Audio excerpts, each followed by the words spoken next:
বলতে, এটা লাইভে বলার কিছু না। নিজেকে নিয়ে আমাদের কি প্ল্যান, নিজেকে নিয়ে আমাদের কি চিন্তা করেছি, আমরা বিয়ের আগে কি ডিসিশন নিয়েছি, এগুলো কোনোটা কিন্তু লাইভে এসে জবাব দিতে পারার মতো জিনিস না। কারণ আমরা ওর ফ্যামিলি, আমরা ওর গার্ডিয়ানশিপের একটা অংশ কিন্তু দায়ভার আমাদের মধ্যে আছে, হ্যাঁ, চলে আসেই ভাইয়া ভাবির সাথেও। কারণ ও রিজিকের বর্তমানে ও রিজিকের গার্ডিয়ানই। তো সেই ক্ষেত্রে আমাদের একটা প্ল্যান আছে রিজিককে নিয়ে। আমরা চাই রিজিককে বেস্ট এনভায়রনমেন্ট দিতে, মানে আমাদের প্রধান এখন প্রায়োরিটি হচ্ছে রিজিক যেন সবচেয়ে বেস্ট পরিবেশে থাকে। ওটা আমার চেয়ে অবশ্যই ও বেশি আগে ডিসিশন নিয়েছে, আমি জাস্ট আপনাদের কাছে ডেলিভার করছি জিনিসটা। তো ওই পরিবেশটার জন্য আমাদের মেন্টাল হেলথ ভালো থাকতে হবে। আপনারা আমাদেরকে ওই সুযোগটা দেন যেন আমাদের মেন্টাল হেলথটা ভালো থাকে, আমাদের মধ্যে যেন পজিটিভিটি। আপনারা যদি আমাদেরকে অনেক বেশি নেগেটিভ ভাবে পোক করতে থাকেন, করেন, কষ্ট দেন, আমরা অটোমেটিক্যালি আমাদের মনটা ভালো থাকবে না। আর আমাদের যদি মন না ভালো থাকে, আমরা একটা 5 বছর বাচ্চা মন কিভাবে ভালো করবো বলেন, কিভাবে ওকে ভালো রাখবো বলেন? ধরেন আমরা সারা রাত কান্নাকাটি করে দুজন ঝগড়া করে ঘুমাইছি, হ্যাঁ, তো আমি সকালে উঠলাম না, ও ডিপ্রেস হয়ে অফিসে গেল, রিজিকের জন্য পরের দিন সকালটা তো কেমন হবে আপনারা চিন্তা করেন। সো ওই জিনিসটা আমরা জাস্ট বুঝাতে চাচ্ছি। I am watching from USA, congratulations, thank you so much আপু, থ্যাংক ইউ মুনিম আপু, অনেক মানিয়েছে আপনাদের, থ্যাংক ইউ সো মাচ আপু, আপনাকে অনেক ভালো আছে, thank you. Discount. Where is Rizik? Rizik বাসায় আছে আমার আম্মুর সাথে, আমি একটু বাইরে। আপনার ভাইয়ার থেকে আপনাকে বেশি ভদ্র লাগে, আপনার ভাইয়ার থেকে আপনাকে বেশি ভদ্র লাগে। ও আচ্ছা, আপনাকে নিয়ে লেগেছে। আচ্ছা, ও থ্যাংক ইউ। নিয়ালের সাথে স্কিন কেয়ার লাগছে। আমি মাইশাকে বলছিলাম যে মাইশা তুমি বিয়ের আগে বলছিলাম যে তুমি এটা কি রিপ্লাই দিবেন? ভাইয়া আপনার ক্যান্সার কি ভালো হয়ে গিয়েছে? আলহামদুলিল্লাহ আমি এখন যথেষ্ট সুস্থ আছি। আমি বাকি 5-10টা মানুষের থেকে 1000 টাইমস বেটার ওয়েতে আমি লাইফ লিড করতেছি। অসুস্থতা ছিল এক সময়, এখন আলহামদুলিল্লাহ আমি অনেক ভালো।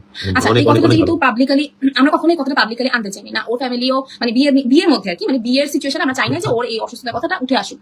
তো যেহেতু আপনারা অনেক বলছেন বা আপনারা উঠে নিয়ে আসছেন, হ্যাঁ, এখন আর এটা মানে হিডেন কোনো টপিক আর নাই। তো আমরা হচ্ছে গিয়ে এটা নিয়ে একটু কথা বলতে চাই। সেটা হচ্ছে গিয়ে ওর ক্যান্সার হয়েছিল, হ্যাঁ, ওর হচ্ছে গিয়ে আমার 2022 সালে কোলোরেক্টাল ক্যান্সার হয়। তারপর বাংলাদেশে ট্রিটমেন্ট করাই, রেডিয়েশন থেরাপি, ইন্ডিয়াতে যে সার্জারি করাই, দেন আবার দেশে ব্যাক করে কেমোথেরাপি নেই। সো মোটামুটি একটা ভালো একটা ট্রিটমেন্টের উপর থাইল্যান্ড, ইন্ডিয়া সবকিছু মিলে, বাংলাদেশ, থাইল্যান্ড 3 কান্ট্রি মিলে আমার ট্রিটমেন্ট সম্পন্ন হয় 2023 সালে। 23 সালে মোটামুটি আমার ট্রিটমেন্ট সব শেষ হয়ে যায়। তারপর থেকে এখন পর্যন্ত আলহামদুলিল্লাহ আমি কমপ্লিটলি ফাইন, আমার বডিতে ক্যান্সার নেই, একদম সুস্থ সবল মানুষের মধ্যে আমি আছি আলহামদুলিল্লাহ।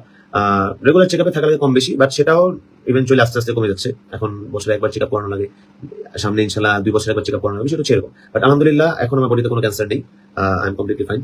সবাই দোয়া করবেন আমার জন্য যেন জিনিসটা কখনো ব্যাক না আসে, হোপফুলি কখনো আসবে। আচ্ছা, আরেকটা কথা হচ্ছে, অনেকেই বলতেছেন যে ক্যান্সার ব্যাক আসবে, আপু আপনি আপনার লাইফ কেন রিস্কে ফেলেছেন, কেন আপনি আপনার লাইফটা নিয়ে এরকম একটা মানে ক্রুয়েল ডিসিশন নিলেন। আমি বলি, আমি হয়তো অনেক বেশি পছন্দ করি, সত্যি কথা বলতে আমি ওকে অনেক বেশি পছন্দ করি। কারণটা না বলি, ওর কথা হচ্ছে আমি অনেক বেশি পছন্দ করি। এবং আমি যদি আমাদের বিয়ের আগে ধরেন এটা জানতাম, আল্লাহ মাফ করুক, কখনো এরকম সিচুয়েশন আসবে, এটা যদি জানতাম যে ও আর 10 দিন বাঁচবে বা 5 দিন বাঁচবে, আমি তারপরে বিয়ে করতাম। টু বি ভেরি অনেস্ট, এটা শুধু আপনাদেরকে মানে বলার জন্য আমি বলতেছি না এটা, বা আমি আবেগও বলছি না। আপনারা বলতেন যে আপু আপনি ইমোশনালি বলতেছেন ওনার কথা যে আপনি বিয়ে করতেন না, আমি করতাম। কারণ আমাদের মধ্যে ওরকম সিচুয়েশনটা আসছে, আমাদের মধ্যে ওরকম একটা মানে সেটা ভুল হোক, সেটা মানে টেকনিক্যালি প্রবলেম হোক, ওই সিচুয়েশনটা আসছে যে সিচুয়েশনে নেহাল আমাকে বলছে যে না এটা দরকার নাই, এভাবে তুমি আগাইও না। আমি ওকে বলছি যে না, যদি 5 দিনের জন্য যদি বিয়ে করতে হয় আমি করবো, যদি 5 ঘন্টার জন্য যদি বিয়ে করতে হয় আমি করবো। এটা একদম মানে মন থেকে বললাম, কোনো আবেগ থেকে বা কোনো ধরনের ইমোশনাল হয়ে বা ওকে পামারতেছি, ওকে পামার কিছু নেই, একদম মন থেকে বললাম আর কি কথাটা। এবং ও ফিউচারে যদি এমন হয় যে ওর আল্লাহ মাফ করুক, আমরা ভাই সবাই আল্লাহর কাছে চলে যাবো, ও তো চলে যাবেই, আমি চলে যাবোই, এটা আমরা দুজনেই জানি। ও ধরেন ফিউচারে ক্যান্সার ব্যাক আসলো, আল্লাহ মাফ করুক, আল্লাহ মাফ করুক, আল্লাহ মাফ করুক, আল্লাহ মাফ করুক, কখনোই না হোক।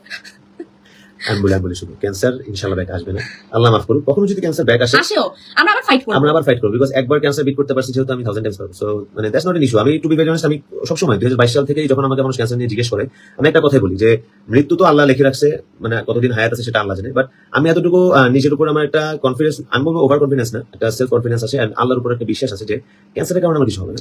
আপনারা অনেকেই কমেন্ট করতেছেন, একটা কথা আছে, এটা খুব হাসিও আসে মাঝে মাঝে, মানে আমরা বলতেছি শিওর 100% ক্যান্সার যার থাকে তার 10 বছর 5 বছর পর ক্যান্সার আসে।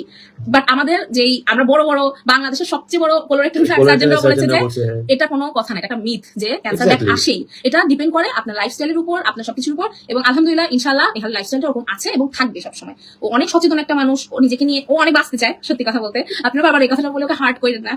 না না না, কান্না করে না, এই বোকা কান্না করতেছে কোনো, আরে কান্না করে না, কান্না করতেছে সেটা না, মানে আমি বলতে চাচ্ছি যে আপনার যা বলার আমাকে বলেন না, তোমার কেন বলবে? শুনেন, কাউকে কিছু বলবেন না, সরি, ও একটু ইমোশনাল হয়ে গেছে। বিকজ রিসেন্টলি মানুষজন অনেক কমেন্ট করতেছে যে আপনি বাঁচবেন না, আপনি এটা সেটা, আপনার তো ক্যান্সার ছিল, আপনি মরে যান। অনেকভাবে অনেক মানুষ অনেক প্রভোকিং স্টেটমেন্ট দিয়ে থাকে, অনেকেই অনেক ক্রুয়েল কথাবার্তা বলতেছেন, আমি প্রেগনেন্ট, 5 মাসের প্রেগনেন্ট, অনেক কিছু বলতেছেন, ওগুলো আমরা হেসে উড়াই দিছি। বাট কালকে আপনারা অনেক কথা আমাদেরকে ওই ক্যান্সার ইস্যুটা নিয়ে শুনাইছেন, তখন আমার বোনকেও আপনারা বলতেছেন যে আমি কখনো লাইভে কান্না করি না, আমি 2017 সাল থেকে লাইভ করি। কান্না করে না? Today situation is very much different. আপনার আমার বোন যখন গিয়ে ও যে ফিনল্যান্ডে থাকে, ওর রিসেন্টলি মা হয়েছে, ও অনেক আমাদের থেকে অনেক দূরে, তাতে ওকেও লিখতেছেন যে তুইও মরবি, ওর তো ক্যান্সার ব্যাক আসবে, তুইও মরবি।